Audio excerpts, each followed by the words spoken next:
Hello. Buenos dias. Sorry. Good morning. Buenos dias. Welcome to How Do You Say Yarrows? Yes, guys. Toot sweet. Toot sweet. What's Good that morning.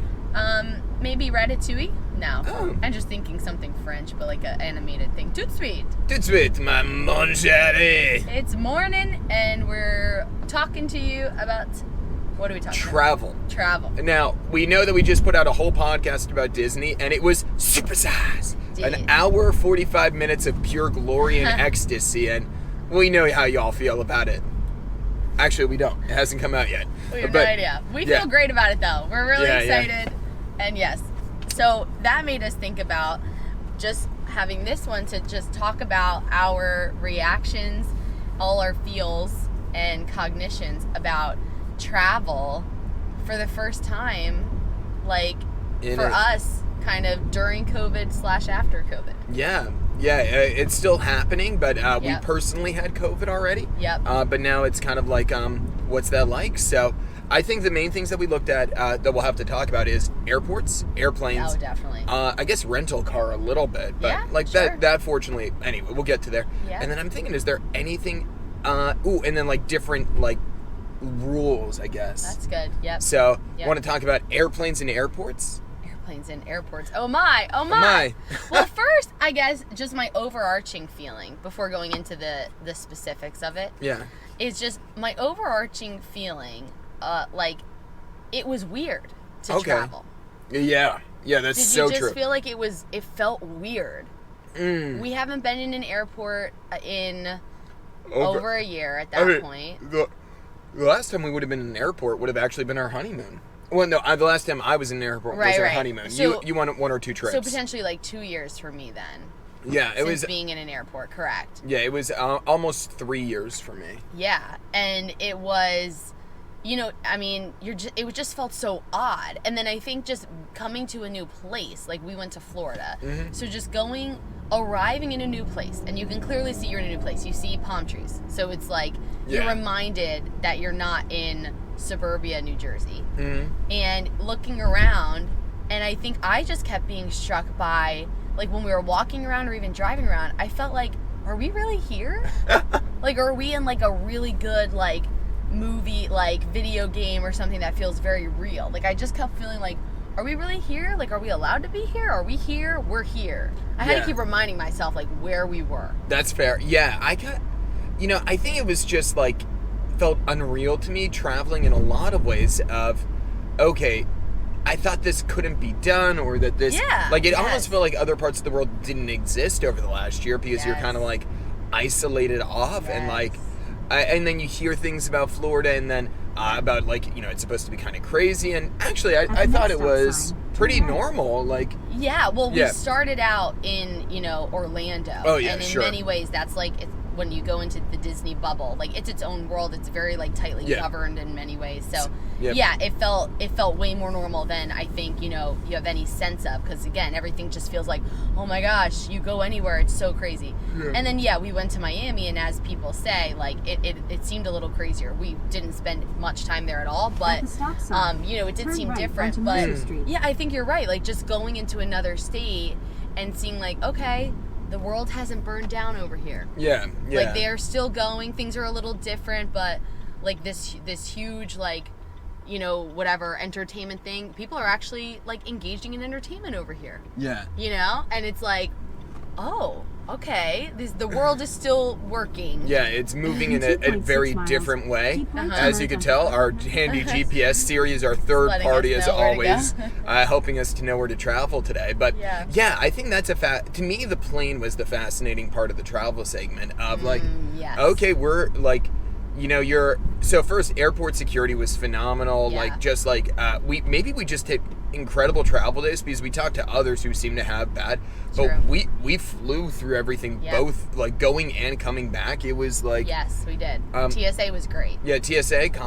We know that our hats off to you. And we know it's been a difficult year, so just great job onto you. They were very kind and very efficient and everything. The TSA has a great Instagram account as well. Oh yeah, I know you. Yeah, I love that. So shout out to our friends at the TSA if you want to get a good laugh. Follow their Instagrams.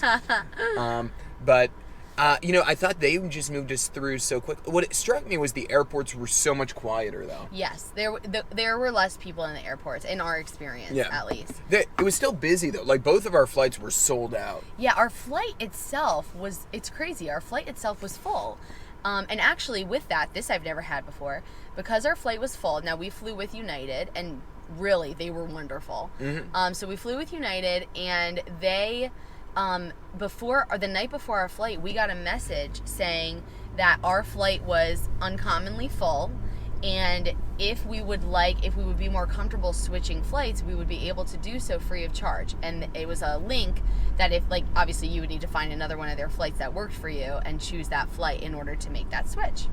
Watch this garbage. Thank you. Yep. Yeah. Sorry, I was distracted by a house that we looked at a little while ago. My bad. Yeah. So anyway, it was, so that was really, that's a new thing with COVID. We never ever would, an air flight never would have, offered to just switch so you could be on an emptier flight for no charge. Yeah, that's not a thing. The goal is to sell these flights out. But we were traveling with 6 people at that time, so there was no way we were going to switch, and everybody had done so much work with the timing. But, so it was interesting, though. That was an offer they gave us. Sure. And then, the airports, like walking through airports, usually there's so many people at each gate. Yeah, it was silent for most of your walk, and then there was a lot of people at our gate spread out. Yeah, exactly. So it was I think it was maybe just less movement overall, or I don't. Maybe it was just because we went at unusual times that helped us. I don't know. It's an interesting.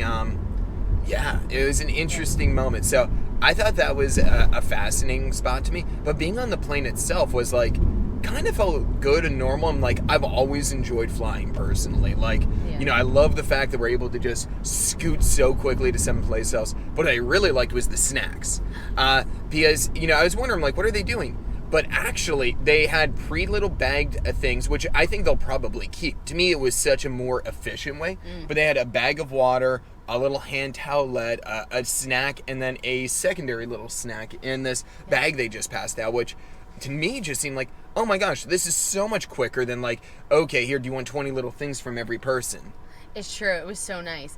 The on the way there, it was pretzels and then a little ginger kind of cookies, kind of, so it was a salty and a sweet. And then on the way back, it was pretzels again. Yep. And then a stroopwafel, which I am obsessed with. And my sister and brother love them too. Actually, I introduced them to stroopwafels. And you like them, okay? I enjoy it. I never knew that you loved these things. Oh, really? Well, I had them one time on a European flight. That was my first introduction, and I just thought, what is this amazing thing? So it's like a waffle cookie, and it's got caramel inside, usually.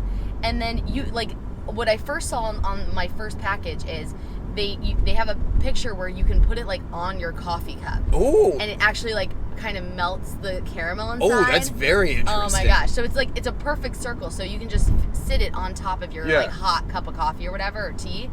And then, you dip it or whatever. Now it's a warm, gooey cookie and you eat it. So, but I just like it cold too. And they're just fabulous. It was delightful. Oh, it's so no good. Question about it. So it's a really fun.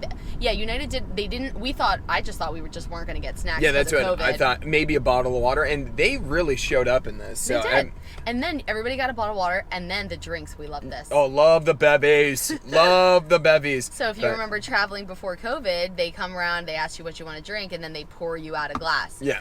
This time. None of that junk here. They gave you the whole can without having to ask. That's right. And considering all things, that was such a nice little, I will always ask for the can on the flight because, it's a can of soda. I know that this is cheap. Just, don't give me this baby cup that's 3/4 full of ice. What are you doing here? Yeah. This isn't a drink. This is a sip. Then, they gave us a whole can without us asking, and it was great. It was really nice of them. Oh gosh, that was the way that it should be. Way it needed to be. So I thought that was great overall. It was just very pleasant to me. I will say, being on a flight for the first time in a while, and I think you do, I had nerves just traveling again in this climate. Yeah. There's just a little bit of nerves, And I guess those nerves, when we started our flight, I kind of felt it. Like when we started the flight and there was actually some turbulence, which, you know, on another year, like whatever, you're used to it. But for me, I guess it had been a while, and then you kind of have these nerves that you're like, okay, like everything's okay. We're going to be okay doing this. And, you know, I just felt nervous a lot. I had to really pray during the beginning of the flight. Yeah, no, that makes sense. Yeah. We had some turbulence a little bit on our first flight.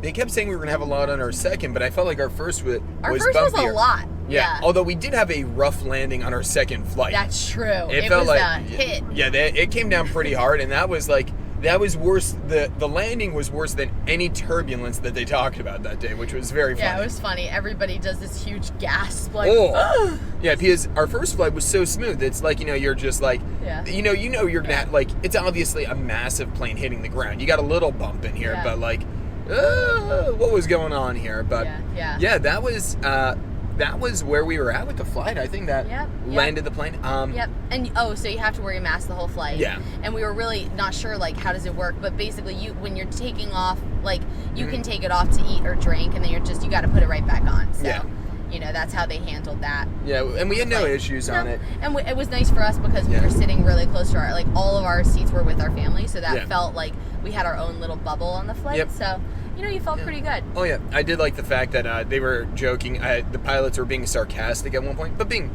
you know, real with it as well, that, hey, you signed waivers saying that you would wear a mask on the flight, so please don't make us enforce anything on it. Yes, they were just don't like, annoy our stewardesses. Yeah, like, we have to do this. It's a federal mandate. You already agreed that you would do this. Like, don't make a problem for people, basically. And which we were all about. Like, I think, and that's where, like, we didn't see any problems with anybody, because it's like everybody just wants to go home or go to their vacation. Like, we don't want to get held up here. You're used to this at this point. Yeah. And honestly, we're going to Florida. You could tell me what would be needed. I could tattoo Mickey Mouse on the back of my neck to go. I'd be okay with it. So what other travel things were you struck by kind of going during COVID? Or honestly, I was going to say rental car, but there's nothing unusual at all about our rental car experience. It was great. It was all very normal. Yep. Enterprise, just shout out to you. At least your Orlando and Fort Lauderdale locations could not have been a smoother trip. I will say, travel planning wise, we used Expedia and Priceline. Yeah. And they were amazing. Yeah, they got everything done. And they got us great prices. Like, the cop, just so you know. Thank you. I always tell Adam where the cops are. And I feel so bad because then he gets nervous. And I just don't know. I think I've ingrained this in myself over time. Yeah, but when Gabby says the word cop, just because, you know, we're almost always driving, I always get the thought of like, oh wait, do I need to be speeding, or do I need to be looking for something? So actually, it gets me very nervous just because it's like hyper aware all of a sudden. So I'm like. But for me, I guess growing up, if someone would say cop or I would say cop, my reaction would just be take my foot off the gas. I have cruise control on. And Adam has cruise control. I've never used cruise control in my life. That's a loss. It's so nice. No, that's good. It probably is a loss. What were we saying? Priceline, Expedia. We are not sponsored yet. You know, we feel like if we just keep mentioning companies, somebody's going to throw this out here eventually. Well, no, but it's just helpful knowledge because it's actually really funny. So my dad he is the one actually who told us when we were planning the trip with everybody. He said, hey, you should look at Priceline, and hey, you should look at Expedia. What? Yes, you don't know this? No, I wasn't there. Okay, so the reason we were able to go on this trip is because our whole family got COVID, and thank you, Jesus, you saved us and took us through it, and it was really tough. It was really like scary and everything, and it was worse for some individuals of the family. And God really took us like hour by hour through some of it. And we get through it, and everyone recovers, some people more slowly than others. And then we're recovered, and because of the new rules, we can travel within 90 days of your diagnosis and recovery. Yeah, right? Which was crazy because it was like we had no idea that this was a thing. Oh, it was unbelievable. We didn't even know it was a thing until everyone had recovered, and then someone saw the new thing online, and we're like, wait a minute, we can do this. Yeah, and then we confirmed it with all of our HRs this isn't just like some crazy thing. Yeah. We're going! Is everybody following this rule? Okay. And it was just, the timing was like ridiculous. Yeah, great timing, great timing. So, okay, so anyway, so that means when we were planning this, my dad was the last one to have gotten COVID. Yeah. And so he took the longest to recover. So he had been like watching some more TV during the day while he's just trying to like rest and things. Right. So he saw like real-time commercials. We rarely see that anymore. Oh yeah, that's very real. Because my dad's like watching Westerns on like the actual like channels of TV. We never watch like regular TV. Not at all. And so he's seeing like channels were like, I guess he was seeing a lot of commercials for Priceline and Expedia. Yeah. So then we're planning this and like booking things, and my dad is just like, checking, he's like, really, you need to look at Expedia, you need to look at Priceline, all this stuff. And we were looking at the regular websites and all these other things. And eventually we were like, all right, yeah, we should look at Priceline. We should do the same search for Priceline or same search for Expedia. Like even with United, we had to fly United because we had previous credit that was going to expire from a trip that got canceled because of COVID. Yeah, last year. So it was right at on the top the borderline. of COVID. And big truck. Wow. So that's why. So like we had to use United. So at first we're just searching through United. Yeah. Eventually it was just so terrible trying to find a flight. Then we used whatever it was, Expedia or Priceline. Yep. So anyway, for the record, for our listening audience here, Leo is the least technological man. That's the irony. He uses a flip phone, doesn't use the internet. So it's that was the funny part of like when my reaction of like, if anybody else had said it, I could see it. It's just, okay, this is something Leo is outside of Leo's world. Yeah, the fact that he even knows the name of a website. Yeah, that's impressive to me. Is hilarious. So he reminded us, and every time when we had to book something bigger, we booked the flights through one of those sites. We booked the rental car, and it was such a better price through one of those sites. I will say the rental car was a pain to book on the It was really tough to book, but it was a better price. And when we got there, it was all seamless, and they had our booking. No complaints on it, but I will throw out the rental car specifications were real pain on there. It was tough. Yeah, it kept changing. The website was a tough filtering process. It was annoying. I don't know what was going on there, but that was the only thing I saw on there. Like everything worked out with reservations, so it was totally worthwhile. But all of them were kind of like that because I did the same thing with the hotel, and we used the hotel. We booked the hotel through Priceline or Expedia, but it was a phenomenal price to the point where I called the hotel just because I wanted to check because we also needed a handicap accessible space. And I was asking them, I've seen this online, I just want to make sure this can be accessible, all that stuff. And, they were great and telling us that it was. And then they also said, wait, so what price is it giving you online? And I told them, and they said, oh my goodness, book it. Like, we are not giving that price away. Nice. So, these sites were useful indeed. Yeah. We got everybody coming out. Yeah, we are. Yep, we're seeing all the cops. But yeah, I think. Yeah, so I think that was it. I think just the general wonder of being able to travel again and be somewhere different. You know what? I also will say, like, I really enjoyed, even though we were so exhausted, like in traveling as you get, like, because each day we filled to the max. It was fun to just like be on the go together. And, like, it was have wonderful. New experiences together. Even if we weren't all seeing like necessarily new places, but it was like it was a different world. Yeah, it was a different world, and it was nice to like make a new memory together. I felt like it had been so long since doing something that was the whole point was just to go somewhere and make a memory together. Yeah, no, it was awesome. Yeah. Yeah. Well, thanks for joining us. Make sure to give wherever you are to like, subscribe, give 5 stars. You can follow us on Instagram at Adam Yaros. Gabby's on social media hiatus. I'm trying to think if there's anything else. Email us at howdoyousayyaros@gmail.com with any podcast topics. ideas. We love your help. Hey, bye guys.